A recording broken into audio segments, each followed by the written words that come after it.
supaya baik jalannya. Hai, duk tik tak tik duk tik tak tik duk tik tak tik duk. Duk tik tak tik duk itu suara sepatu kuda. Duk tik tak tik duk tik tak tik duk tik tak tik duk.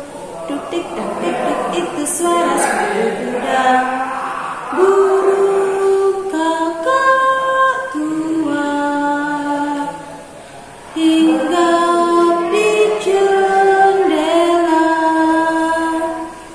Nenek sudah tua,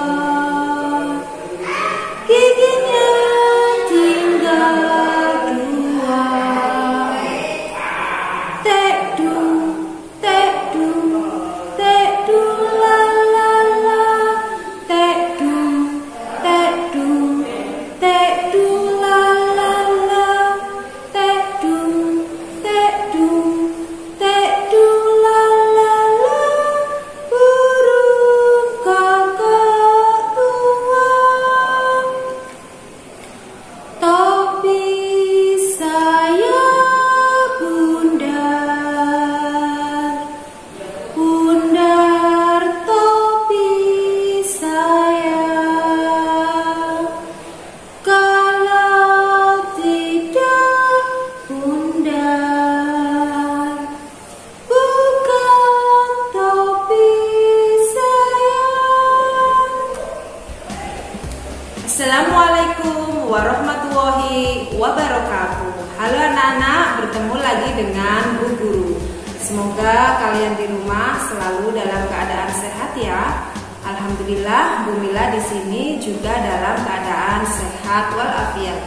Jangan lupa jika keluar rumah pakai masker, jaga jarak. Dan jika kalian pulang, jangan lupa untuk selalu mencuci tangan. Anak-anak, sebelum kita memulai pelajaran, ayo bersama-sama kita berdoa dulu yuk dengan membaca basmalah. Bismillahirrahmanirrahim. Pada pembelajaran kali ini, Bu Guru akan menerangkan tentang tema 5, yaitu pembelajaran SBDP. Perhatikan baik-baik ya. Materi pembelajaran kali ini yaitu 1. Mengenal elemen musik suatu lagu. 2. Mengenal gerak anggota tubuh melalui tari. 3. Mengenal bahan alami dan buatan karya seni 2 dimensi dan 3 dimensi. Tujuan pembelajaran kali ini adalah 1. Siswa dapat mengenal elemen musik suatu lagu. 2. Siswa dapat mengenal gerak anggota tubuh melalui tari. 3. Siswa dapat mengenal bahan alami dan buatan karya seni 2 dimensi dan 3 dimensi. Pada materi pembelajaran kali ini, Bu Mila akan menerangkan apa itu yang dinamakan tempo. Tempo adalah cepat lambatnya nada dalam suatu lagu. Jadi kalian jika menyanyikan suatu lagu harus disesuaikan dengan yang namanya tempo, harus disesuaikan dengan temponya. Sebetulnya pembelajaran kali ini sudah Bu Mila bahas pada semester 1. Waktu itu Bu Mila menyanyikan lagu Kasih Ibu Bunda Piara. Nah, yang tadi Bu Mila sudah memberikan contoh 3 lagu, yaitu lagu yang dinyanyikan dengan tempo cepat, yang dinyanyikan dengan tempo sedang, dan lagu yang dinyanyikan dengan tempo lambat. Nah, biasanya jika kita menyanyikan suatu lagu itu biasanya ada iringan musik. Dari iringan musik itu kita bisa mengetahui bahwa lagu itu bertempo cepat, bertempo sedang, atau bertempo lambat. Tapi meskipun tanpa iringan musik, kita bisa mengetahui tempo dalam suatu lagu melalui gerakan. Misalnya seperti Bu Mila tadi menggerakkan kepala. Ketika Bu Mila bernyanyi, pada hari Minggu ku turut ayam ke kota, menggerakkan kepalanya Bu Mila lebih cepat dibandingkan Bu Mila menyanyikan topi saya bundar, itu menggerakkan kepalanya lebih lambat. Jadi tempo bisa kita ketahui melalui gerakan. gerakan. Kalau gerakannya dia cepat, berarti itu menunjukkan temponya cepat. Jika gerakannya lambat, berarti itu menunjukkan temponya lambat. Jadi gerakan itu juga mengikuti tempo. Ya anak-anak. Jadi Bu Mila tadi memberikan contoh untuk lagu yang bertempo cepat. Contohnya tadi yaitu Naik Delman. Contoh lagu yang bertempo sedang yaitu Burung Kakak Tua. Tempo lagu yang bertempo lambat contohnya tadi yaitu Topi Sayap Bundar. Jadi dalam menyanyikan suatu lagu harus disesuaikan dengan temponya, dengan ketukannya. Ada yang ketukannya itu cepat, ada yang ketukannya itu sedang, ada yang ketukannya yaitu lambat. Sekarang coba kalian ulang-ulang menyanyikan lagu Naik Delman, menyanyikan lagu Burung Kakak Tua, menyanyikan lagu Topi Sayap Bundar dengan tempo yang sesuai. Jadi kalian coba berlatih di rumah menyanyikan ketiga lagu itu. Kalian bedakan bagaimana menyanyikan dengan lagu yang bertempo cepat, bertempo sedang, ataupun bertempo lambat. Materi yang kedua yaitu Bu Mila akan mengajarkan tentang mengenal gerak anggota tubuh melalui tari. Jadi maksudnya di sini adalah dalam kehidupan sehari-hari sebetulnya gerakan kita bisa dijadikan suatu tari.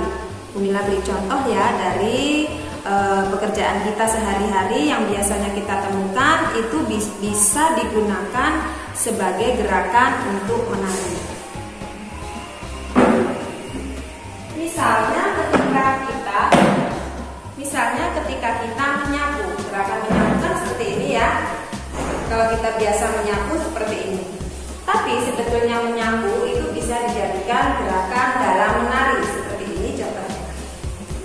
Itu bisa dijadikan gerakan dalam menari.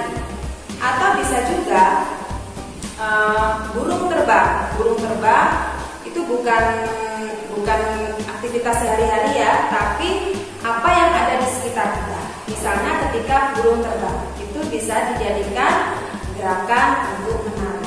Atau kupu-kupu bisa dijadikan gerakan untuk menari. Atau ketika bunga mekar bisa dijadikan untuk menari. Seperti ini misalnya bunga mekar, seperti ini.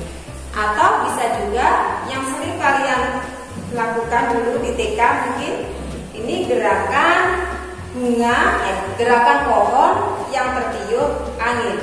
Jadi gerakan pohon yang tertiup angin itu gerakannya seperti ini. Jadi dalam kehidupan sehari-hari misalnya kita menyapu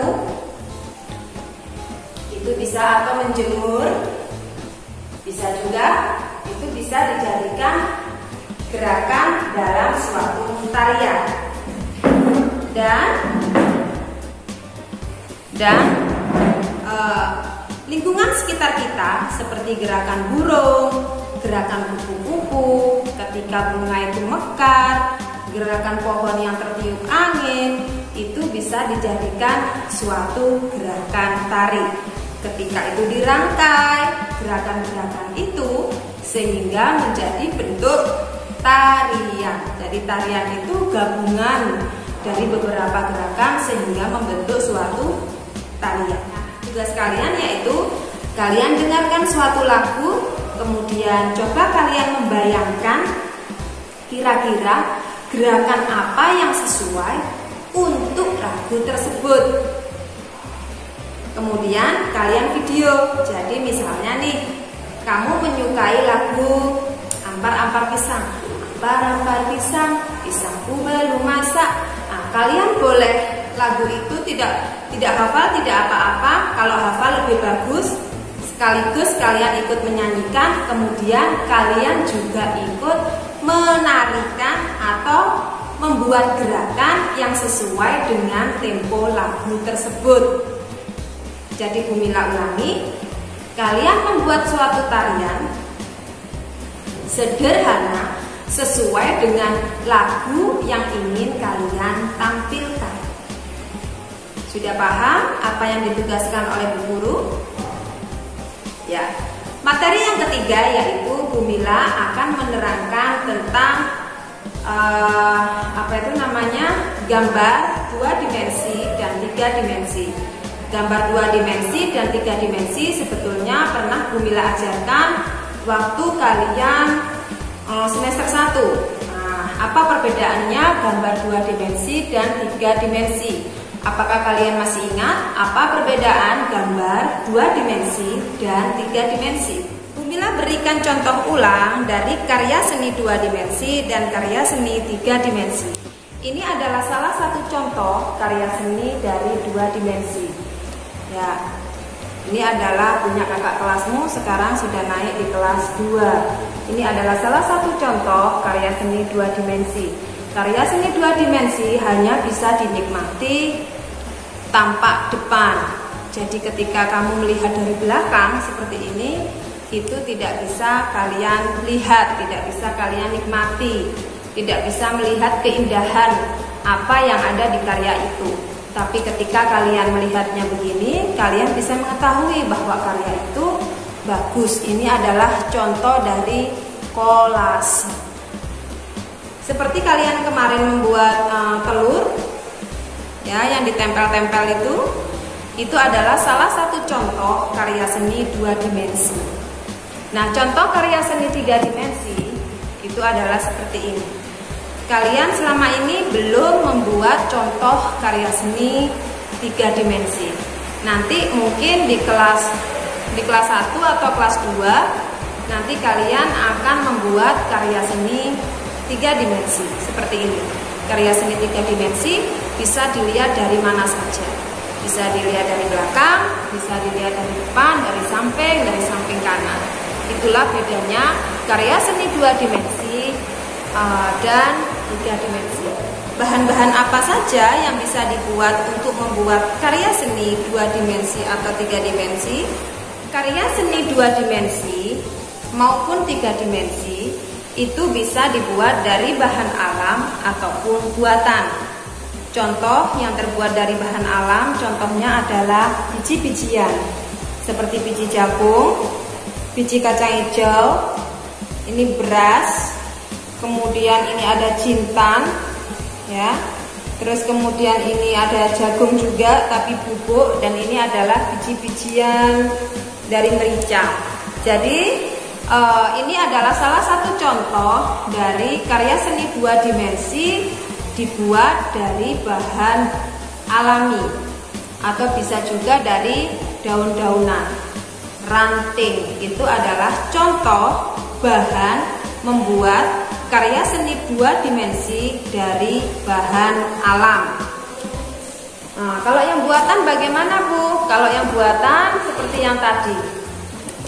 Nah, ini adalah contoh dari bahan buatan. Ini adalah dari payet, ya, dari manik-manik. Ini dari manik-manik. Ini punya kakak kelas yang tadi terangkan, dari manik-manik. Jadi semuanya ini manik-manik, full manik-manik, ya. Itu juga bisa dibuat karya seni 2 dimensi. Ada juga ini juga adalah dari manik-manik, cuman dia berbeda bentuk. Kalau yang tadi bulat semua, kalau yang ini ada yang panjang bentuknya, ada yang bulat kecil, macam-macam, ya. Ini adalah contoh karya seni 2 dimensi dari bahan buatan, dari manik-manik, dari sedotan, dari banyak sekali dari bahan buatan. Sama dengan karya seni 3 dimensi. Karya seni 3 dimensi itu ada yang terbuat dari bahan alam. Contohnya apa, anak-anak? Bahan alam bisa contohnya tanah liat. Tanah liat bisa dibuat untuk membuat vas bunga, pot, banyak sekali yang dapat digunakan dari tanah liat. Kalau karya seni 3 dimensi yang terbuat dari bahan buatan, contohnya apa? Contohnya dari plastisin, sabun. Sabun itu sebetulnya bisa dibuat untuk asbak misalnya, bisa dibuat untuk mobil-mobilan, terus dan lain sebagainya. Jadi bahan atau untuk membuat karya seni 2 dimensi ataupun 3 dimensi itu ada bahan alami dan ada bahan buatan. Apa kalian sudah paham mana itu bahan alami, mana itu bahan buatan? Ya, kalau kalian kurang paham, coba kalian ulangi lagi videonya Bu Mila tadi ya. Nah, sekarang Bu Guru akan memberikan latihan soal. Perhatikan ya. Latihan soal 1 yaitu nyanyikanlah sebuah lagu sesuai dengan tempo yang tepat. Kirimkan dalam bentuk video. Kalian boleh ambil contoh dari yang Bu Mila berikan tadi ya. Latihan soal 2 yaitu buatlah tarian sederhana sesuai dengan tempo lagu. Kirimkan juga dalam bentuk video. Ingat, lagunya sesuaikan dengan usia kamu ya, tentunya lagu anak-anak. Latihan soal 3 yaitu buatlah karya seni 3 dimensi dengan bahan plastisin atau sabun. Kirimkan dalam bentuk foto. Jangan lupa hasil karyanya kalian simpan jika sewaktu-waktu dikumpulkan ke sekolah. Demikian pembelajaran hari ini. Semoga pembelajaran hari ini bermanfaat bagi kamu semua. Jangan lupa selalu menjaga kesehatan. Sebelum mengakhiri pelajaran, ayo bersama-sama kita membaca doa yuk dengan membaca hamdalah. Alhamdulillahirabbil alamin. Wassalamualaikum warahmatullahi wabarakatuh.